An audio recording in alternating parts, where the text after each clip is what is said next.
दर्द का रिश्ता होता है। तुम्हारी जैसी लड़की को क्या कहना चाहिए और क्या कहा जाता है, ये तुम ही बता दो। इस माता जी की तस्वीर आपके यहाँ कैसे? ये तो मेरी दादी माँ है। लेकिन आप इन्हें कैसे जानती हैं? हमारी खुशियाँ उन्होंने ही मिट्टी में मिलाई है। क्या अभी भी तुम उन्हें अपना कहोगे? अगर मैं उन्हें अपना समझता तो उनके साथ जाने से मना नहीं करता। आप अकेले कैसे आ गए? भाई साहब कहाँ हैं? और वैभव को साथ लेकर नहीं आए?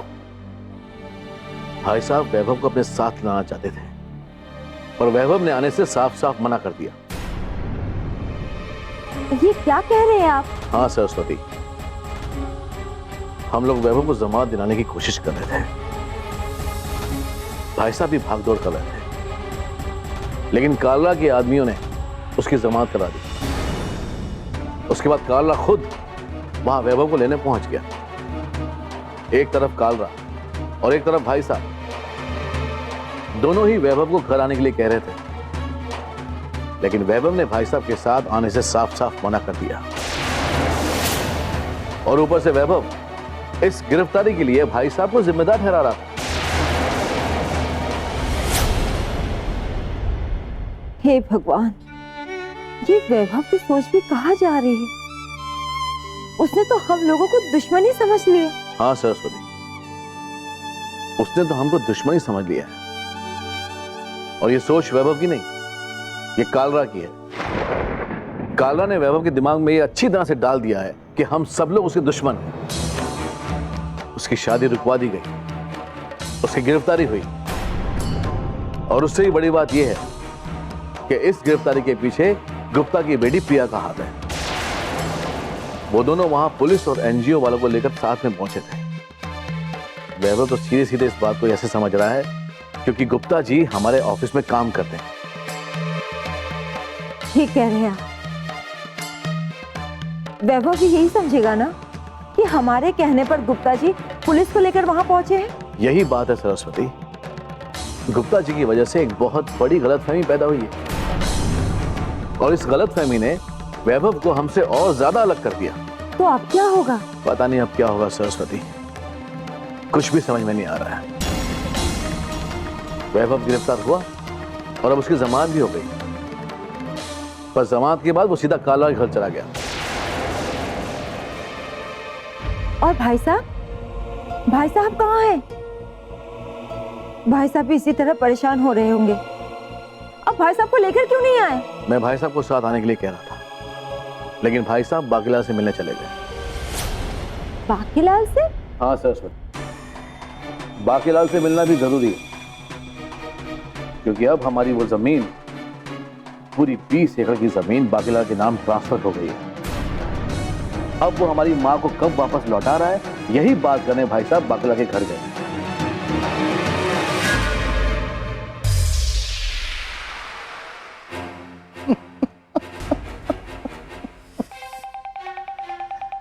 अरे नैना जी, मैं जरा अपने वकील के पास जाकर आता हूँ, उससे पूछता हूँ कि महीने भर बाद जमीन तो मेरे नाम पर हो गई, अब क्या मैं उसे बेच सकता हूँ कि नहीं? क्योंकि अगर पैसे मेरे पास आएंगे तो वो जमीन बेच कर। ठीक है, आप बात कर लीजिएगा, लेकिन ये भी सोचिए कि माता जी के बारे में क्या करें। नैना, माता जी के बारे में मैंने बहुत बढ़िया सोच रखा है। बाकीलाल, तुम जमीन ट्रांसफर होने का इंतजार कर रहे थे ना? जमीन हो गई तुम्हारे नाम।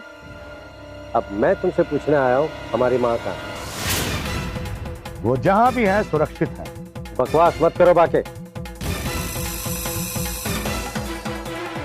तुमने हमें ये कहकर रोक रखा था कि जिस दिन वो जमीन तुम्हारे नाम पर ट्रांसफर होगी, तुम हमारी माँ को हमारे हवाले करोगे। कहाँ हमारी माँ? तुम्हें क्या लगता है अमरनाथ कि वो करोड़ों की जमीन मैंने अपने नाम इसलिए करवाई है कि मैं उसका सुख भोगूं? ना, वो करोड़ों की जमीन मुझे सुख दे या ना दे, लेकिन तुम्हारे लिए दुख का कारण जरूर बनेगा। क्या बकवास कर रहे हो तुम? चुप! बस ये समझ लो कि आज से तुम्हारी बर्बादी के दिन शुरू हो रहे हैं। जिस बदले की आग में मैं जितना तड़पा हूं, जितना फड़फड़ाया हूं, समझ लो आज से तुम्हारी बर्बादी के दिन शुरू। और मैं तुम्हारी ही दौलत की ताकत से तुम्हें खून के आंसू रुलाने वाला हूं। इसके बाद मेरे बदले की आग पूरी होगी अपने हिसाब से। मेरी जायदाद हड़प करके मुझे बर्बाद करना चाहते हो तुम? मेरी अच्छाई और शराफत का नाजायज फायदा मत उठाओ बाकी।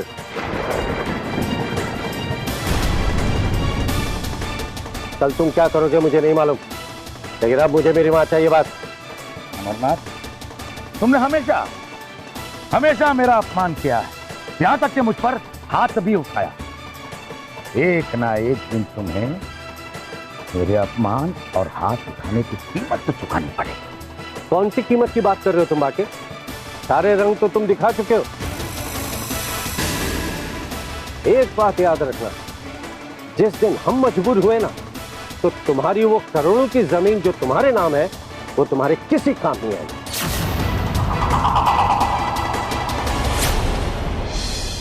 ऐसे कैसे काम नहीं आएगी अमरनाथ?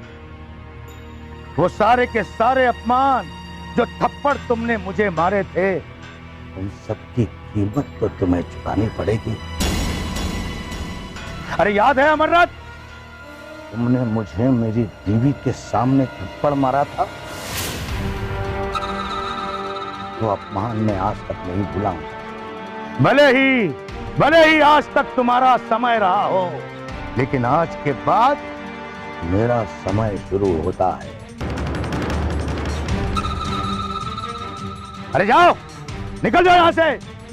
शाम तक मेरी मां घर वापस आ जानी चाहिए, वरना तुम्हें खुद इस बात का पछतावा होगा कि तुमने अब तक जो किया वो क्यों किया। शाम से पहले याद रखना।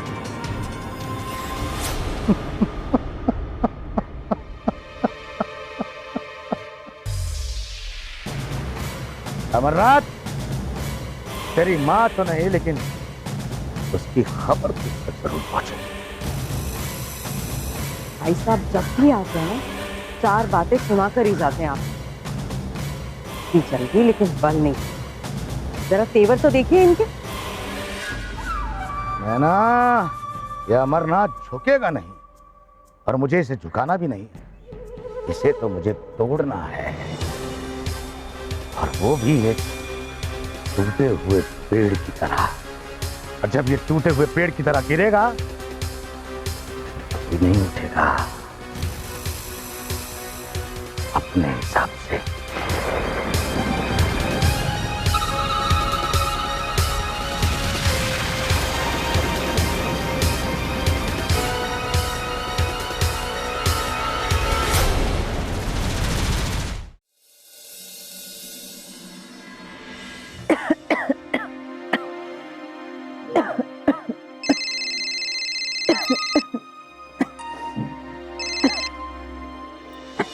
हेलो हेलो भावना,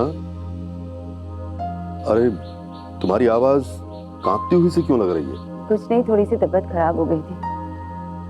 अभी डॉक्टर आके गई है और दवाई भी दी है। ओह, अब तबीयत कैसी है तुम्हारी? अब ठीक हो। आपको एक बात बतानी थी। अब चंदन ने आपको कुछ बताया? नहीं, चंदन ने तो मुझे कुछ भी नहीं बताया, बल्कि मैंने तुम्हें बताने के लिए फोन किया था कि मैं अमरनाथ के घर पर गया था। वहां सबसे मुलाकात हुई और उनको मैं समझा कर आया हूँ। और हाँ, वैभव की शादी रुक गई। हाँ, हमें पता लग चुका है। सुरभि की कोई दोस्त है जिसने इस शादी को रुकवा दिया है। हाँ हाँ भावना, यह हमारे लिए बड़ी खुशी की बात है। मैं तो बांकेलाल से मिलने के लिए भी गया था, लेकिन उसने अपने घर का पता बदल लिया है और मेरे पास उसका नया पता है नहीं, इसलिए मुलाकात नहीं हो पाई। मैं उससे मिलके माताजी के बारे में पूछना चाहता था। मैं भी आपको एक खुशखबरी सुनाना चाहती हूँ। लगता है माँ जी का पता लग गया है। क्या? माँ जी का पता लग गया? हाँ, मुझे देखने जो डॉक्टर आई थी ना, उन्होंने ही बताया कि माँ जी को गोकुल नगर के किसी घर में रखा गया है। अच्छा अच्छा। चंदन उस डॉक्टर के साथ ही गया है और कहा है कि वो माँ जी को थोड़ी देर में लेके आ जाएगा। देखना, थोड़ी देर में चंदन माँ जी को लेकर आ ही जाएगा। ये तो बड़ी खुशी की बात है। चंदन माता जी को लेकर आ जाए तो मेरी माता जी से बात जरूर करवाना। चंदन कब गया वैसे? अभी थोड़ी देर पहले ही तो निकला है। जैसे ही आता है मैं आपकी बात करवाती हूँ उससे। चलो ठीक है, एक बार माता जी घर पर आ जाएं तो दिल को थोड़ा सुकून मिले। मैं फोन रखता हूँ भावना, तुम अपना जरा ख्याल रखना। ठीक है, अपना ख्याल रखना। हाँ।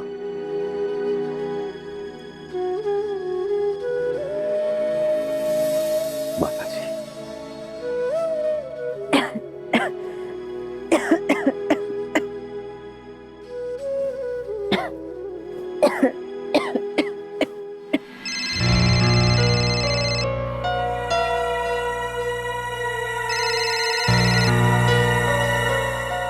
जय गंगा मैया। श्रवण दुलिया साहब, क्या चल रहा है अपने हिसाब से? कुछ नहीं, आप ही के फोन का इंतजार कर रहा था। आज ही की तारीख तय की थी ना आपने, आज आप कुछ खुशखबरी देने वाले थे। हाँ हाँ, खुशखबरी सुनाने वाला था और खुशी मुझे मिल भी गई, लेकिन कुछ अड़चने हैं जिन अड़चनों को तुम्हें अपने सामने से साफ करना होगा। अड़चन? कैसी अड़चन? उस बुढ़िया की जिंदगी हम लोगों के लिए मुसीबत खड़ी कर सकती है। जैसे ही वो बुढ़िया रिहा होगी, उसकी गवाही हम दोनों के हाथ में हथकड़ी लगवा सकती है और उसके परिवार वाले वो तो तैयार ही बैठे हैं अपने हिसाब से। मैं कुछ समझा नहीं। तुम्हारे काम के 10 लाख रुपए दुलिया साहब कल सुबह तुम्हारे अकाउंट में डलवा दिए जाएंगे, लेकिन ये काम आज रात को ही तुम्हें करना होगा। उस मुसीबत को हमेशा हमेशा के लिए खत्म कर देना होगा। बाकीलाल जी, ये आप क्या कह रहे हैं? क्या मतलब है आपकी बातों का? अरे अब तुम्हें कैसे समझाऊं? क्या समझाने के लिए तुम्हें हरिद्वार आना पड़ेगा? दुलिया साहब, उस बुढ़िया की गवाही तुम्हारे हाथों में भी हथकड़ी लगवा देगी और मेरे हाथों में भी। उसके बाद तुम भी जेल की 4 दीवारी में होगे और मैं भी। मैं तो कहता हूं खत्म कर दो, मिटा दो उस बुढ़िया को।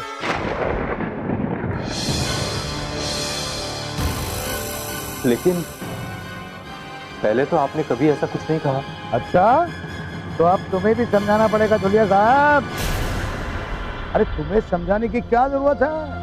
अरे तुम तो इस खेल के माहिर खिलाड़ी हो, तुम्हें तो पहले ही समझ जाना चाहिए था कि अगर बुढ़िया जिंदा रही तो हमारा क्या हश्र होगा। और इधर उस बुढ़िया के घर वाले तो पहले ही प्लानिंग करके बैठे हैं अपने हिसाब से, इसलिए उस बुढ़िया को रिहाई तो नहीं मिलना चाहिए। अरे कर दो खत्म, हमें भी आजादी मिल जाएगी और उस बुढ़िया को भी मुक्ति मिल जाएगी। और मार कर बहा दो गंगा में, कोई सबूत नहीं मिलेगा। समझ रहे हो ना तुम? हाँ हाँ। तो फिर क्या इरादा है दुलिया साहब? आपकी बात तो बिल्कुल ठीक है, और आप जो कह रहे हैं वो तो मुझे करना ही पड़ेगा। तो फिर जाओ, वक्त बर्बाद मत करो।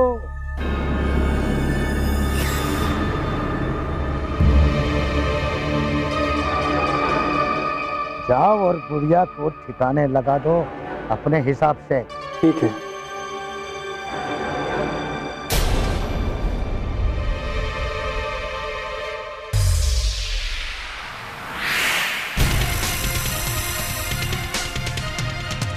अमरनाथ, आज मैंने वो किस्सा ही खत्म कर दिया। ना रहेगा बात और ना बजेगी बांसुरी अपने हिसाब से।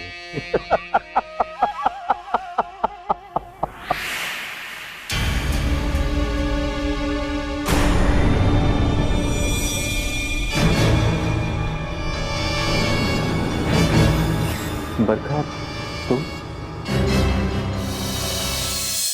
माँ जी को लेकर तुम इतनी परेशान क्यों हो? क्या रिश्ता है तुम्हारा उनके साथ? हाँ, तुम्हारा उनके साथ कोई रिश्ता नहीं है।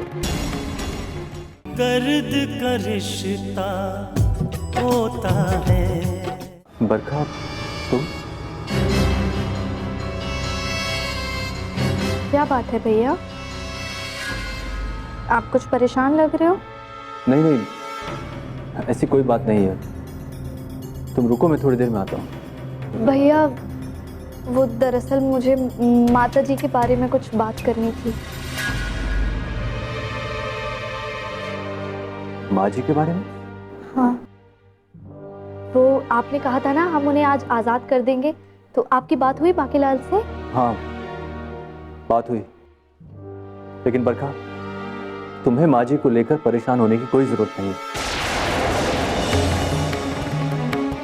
ये क्या कह रहे हो भैया? बरखा, माँ जी को लेकर तुम इतनी परेशान क्यों हो?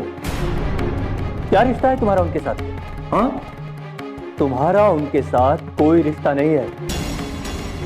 मैंने ये काम पैसे के लिए लिया और मैं नहीं चाहता कि माँ जी को लेकर तुम परेशान हो, समझी?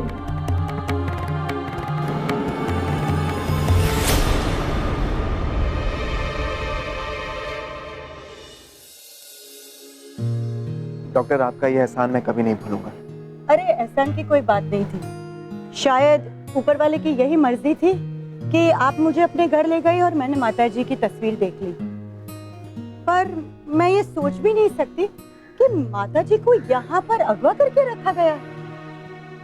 अच्छा डॉक्टर, दादी माँ के साथ वहाँ और कौन कौन था?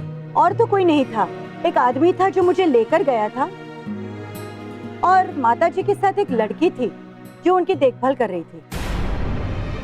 बरखा, अगर तुम मुझ पे कोई मेहरबानी कर सकती तो प्लीज एक मेहरबानी करो, किसी भी तरह दादी माँ का पता लगा लो।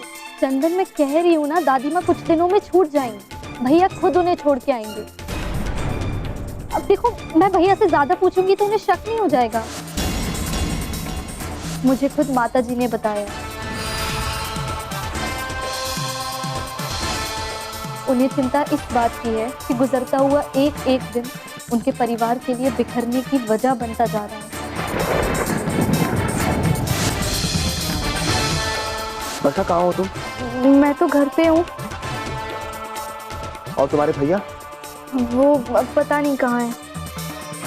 बाहर आओ, मुझे तुमसे कुछ जरूरी बात करनी है। देखो, मैं इस वक्त बाहर नहीं आ सकती, अगर भैया ने देख लिया तो बहुत गड़बड़ हो जाएगी। बरखा प्लीज बाहर आओ, मुझे तुमसे जरूरी बात करनी है। और वैसे भी तुम्हारे भैया इस वक्त घर पे नहीं है। मैं अंदर हूँ, मुझे नहीं मालूम अभी भैया कहाँ है।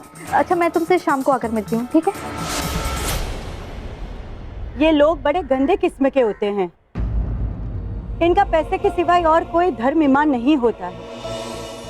पर हमारे पेशे में भी एक बात सिखाई जाती है कि चाहे जैसा भी हो, इलाज तो उसका करना ही पड़ता है, बिना भेदभाव के। खैर, वही है वो घर, वो व्हाइट बिल्डिंग के बाजू में, जहां मैंने माता जी का इलाज किया था। आप जाकर देख लीजिए, वहां पर शायद इस वक्त वो लड़की माता जी के साथ ही अंदर होगी। जी, आपका बहुत बहुत धन्यवाद। Thank you, bye.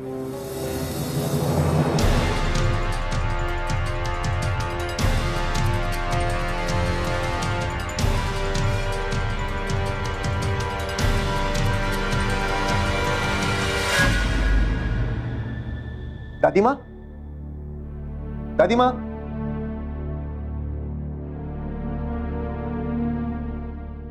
चंदन, दादी माँ, चंदन, दादी माँ, चंदन, चंदन, चंदन, तू है? तू सच में यहाँ है? हाँ दादी माँ, मैं आपका चंदन।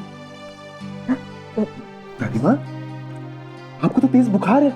हाँ, कल तक तो ठीक थी, फिर रात में इतना तेज बुखार चढ़ गया। आपकी दवाइयाँ कहाँ पर है? दादी माँ, हमें यहाँ से निकलना होगा, लेकिन इतने बुखार में आप चल कैसे पाएंगी? लेकिन दादी माँ, अगर आप नहीं चल पाई तो मैं आपको अपने सहारे से लेके चलूंगा। उठिए दादी माँ, उठिए, कोशिश कीजिए, चलिए। आराम से। आइए। दादी माँ। नहीं बेटा, खड़ा भी नहीं हो जा रहा।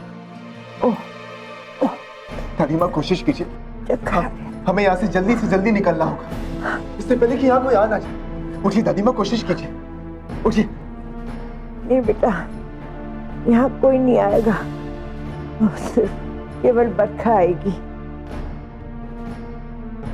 बरखा तो तू जानता है ना, वही तुझे मुझसे मिलवाने लेके आई थी ना। दादी माँ उठिए दादी माँ। वही आई बस। दादी माँ कोशिश कीजिए, देखिए इससे पहले कोई आ ना जाए। आइए, उठिए। दादी माँ, दादी माँ, दादी माँ, दादी माँ।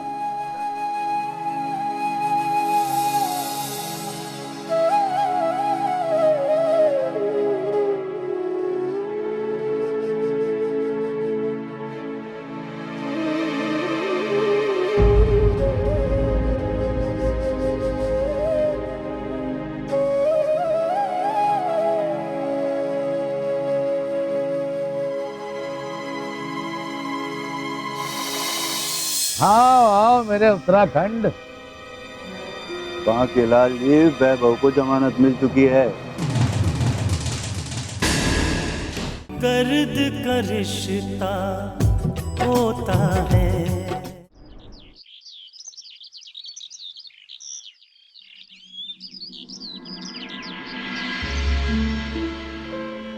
किसका इंतजार कर रहे हैं आप? अरे वही शरवण डोलिया के फोन का इंतजार कर रहा हूँ।